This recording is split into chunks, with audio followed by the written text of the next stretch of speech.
Okay, Section 2, Urbanization.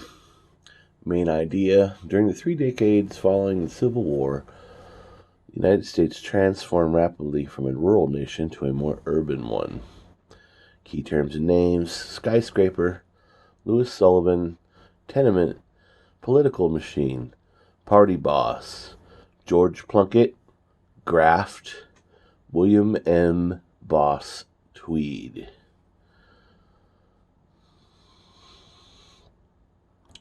American Story. With just $3.10 in his pocket, a young man from Wisconsin named Frank Lloyd Wright wandered the streets of Chicago in the late spring of 1887. 16 years earlier, almost 4 square miles of the city had burned in the Chicago Fire of 1871. Now the rebuilt city's towering new buildings beckon the young visitor who, within a few decades, will become one of the most famous architects in the world.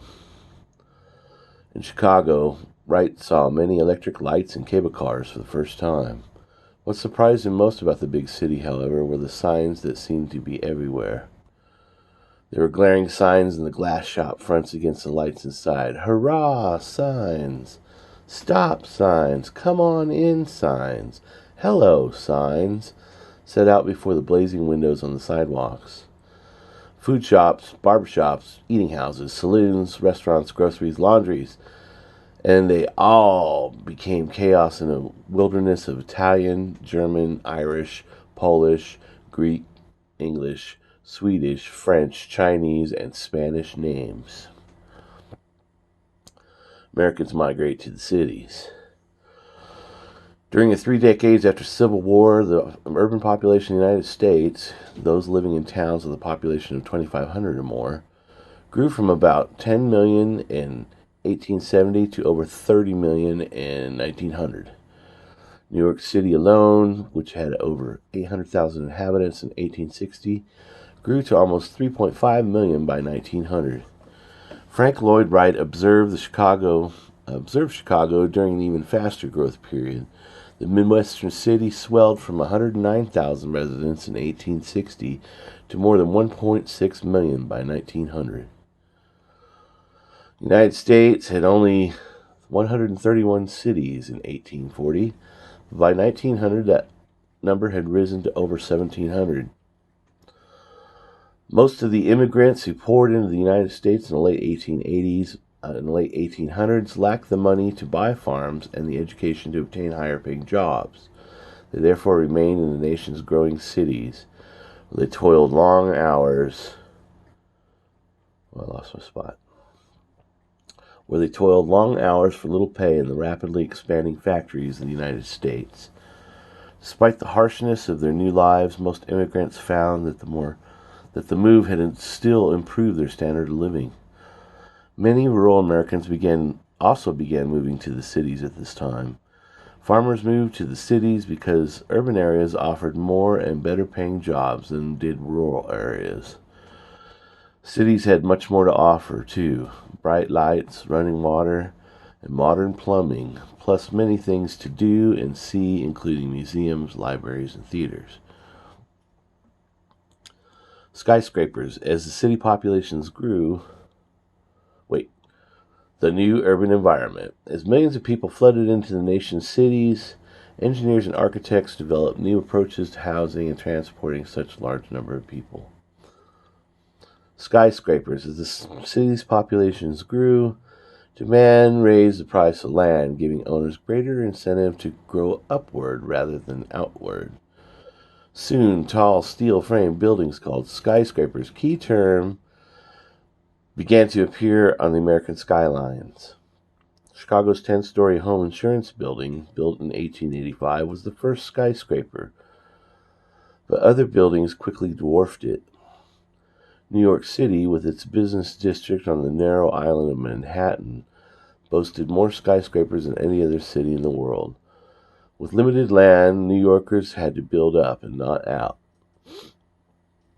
No one contributed more to the design of skyscrapers than Chicago's Louis Sullivan, key name, whose students included Frank Lloyd Wright. what people are within, the buildings express without, explained Sullivan, whose lofty structures featured simple lines and spacious windows using new durable plate glass. Mass transit.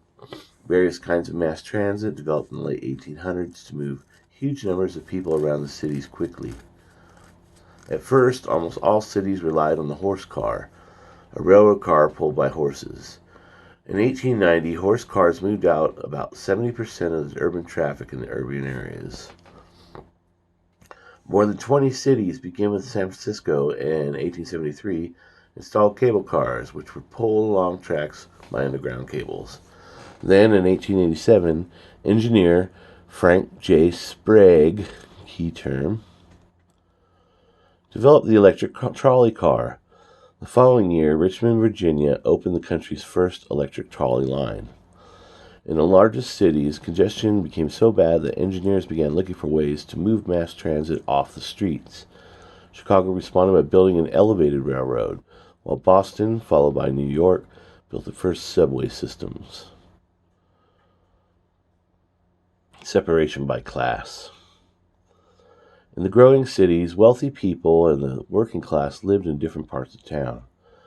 So too did the middle class. The boundaries between neighborhoods were quite definite and could still be seen in many American cities today. High society. During the last half of the 1800s, the wealthiest families established fashionable districts in the hearts of the cities.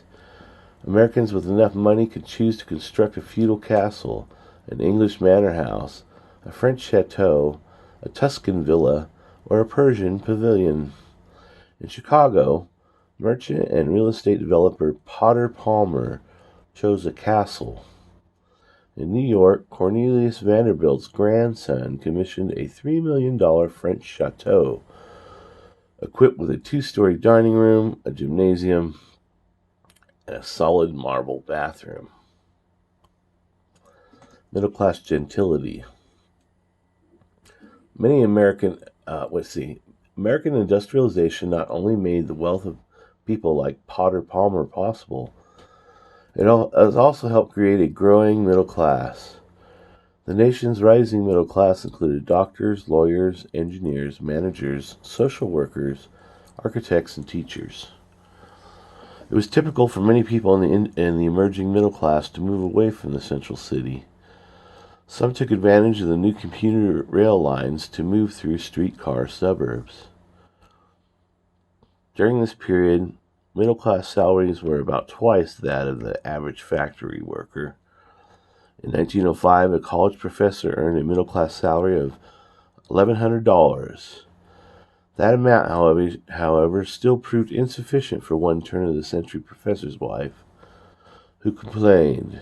She said, "We pay $18 a month for this poorly built, 8-small-roomed house. With all this straining to live comes a wish from the president and the trustees of the college that we mingle more in town society. Who can afford the evening dress to go, or the evening sewing left undone?" Quoted in a Sunday Between Wars. The working class. Majority of American city dwellers at the turn of the century would have considered an 8-room house an absolute luxury. In New York, 3 out of 4 residents squeezed into tenements, key term, dark and crowded multi-family apartments. To supplement the average industrial worker's annual income of $445, many families sent their young children to work in factories or rented precious space to a boarder.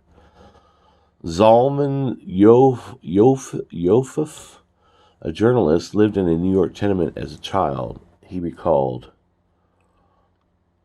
"With $1 a day, our mother fed and clothed an ever-growing family. She took in boarders. Sometimes this helped, at other times it added to the burden of living. Boarders were often out of work and penniless. How could one turn a hungry man out? She made all our clothes. She walked blocks to reach a place where meat was a penny cheaper.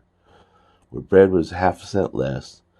She collected boxes and old wood to burn in the stove.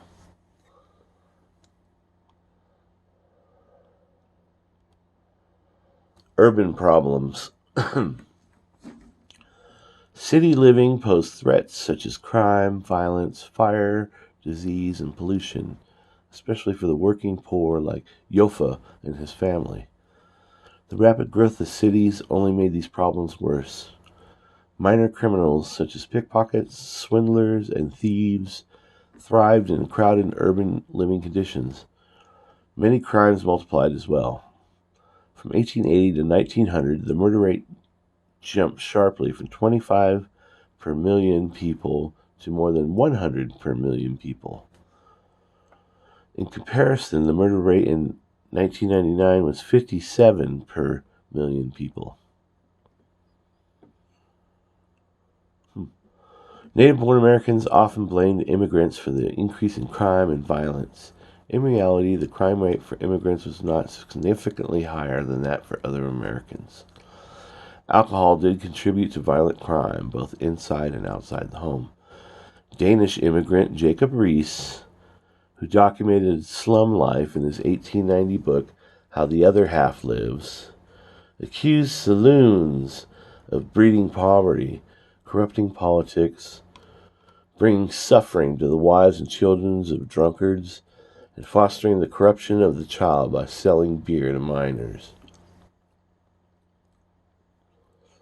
The disease and pollution posed even bigger threats. Improper sewage disposal contaminated cities' drinking water and triggered epidemics of typhoid fever and cholera.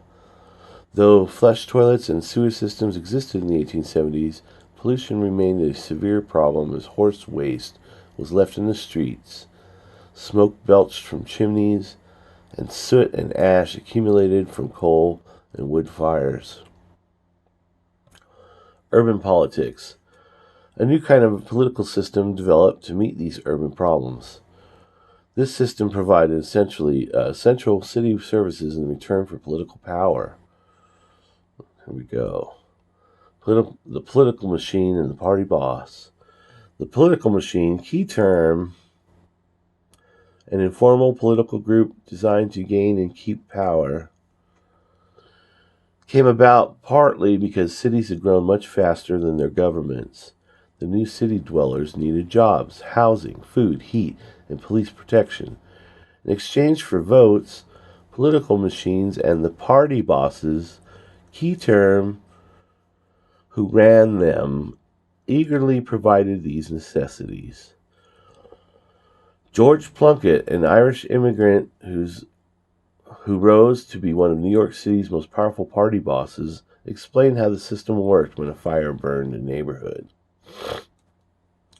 I just get housing for them, buy clothes for them if their clothes were burned up, and fix them up until things get running again. It's philanthropy, but it's politics too. Mighty good politics. Who can tell how many votes one of these fires bring me? The poor are just the most grateful people in the world, and let me tell you, they have more friends in their neighborhoods than the rich have in theirs. As Plunkett observed, the payoff for party bosses came on election day. Urban immigrant groups, which wielded tremendous voting strength, voted in overwhelming numbers for the political machines. Graft and fraud. The party bosses who ran the political machines also contributed to the city's finances. Many machine politicians grew rich as a result of fraud or graft.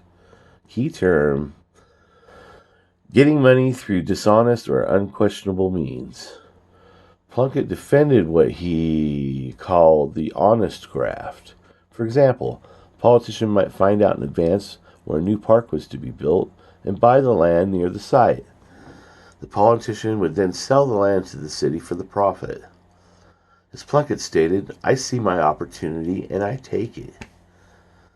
Outright fraud occurred when party bosses accepted bribes from contractors who were supposed to complete fairly to win contracts to build the streets, sewers, and buildings.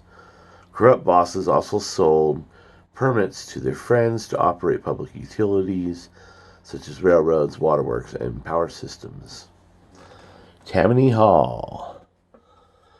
Tammany Hall, the New York Democratic political machine for which George Plunkett performed his labors, was the most famous such organization. William M., quote-unquote, boss, Tweed, key term, key name,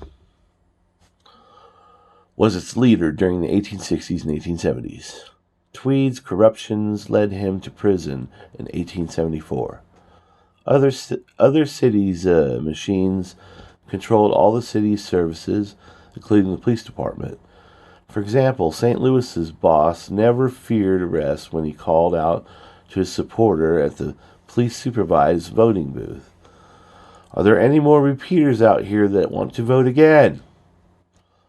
Based in Kansas City, Missouri, the Pendergrass brothers, James and Thomas, ran state and city politics from the 1890s until the 1930s. Opponents of political machines, such as political cartoonist Thomas Nast, blasted bosses for their corruption. Defenders, though, argued that machines provided necessary services and helped to assimilate the masses of new city dwellers. All right, that ends section 2. Moving on.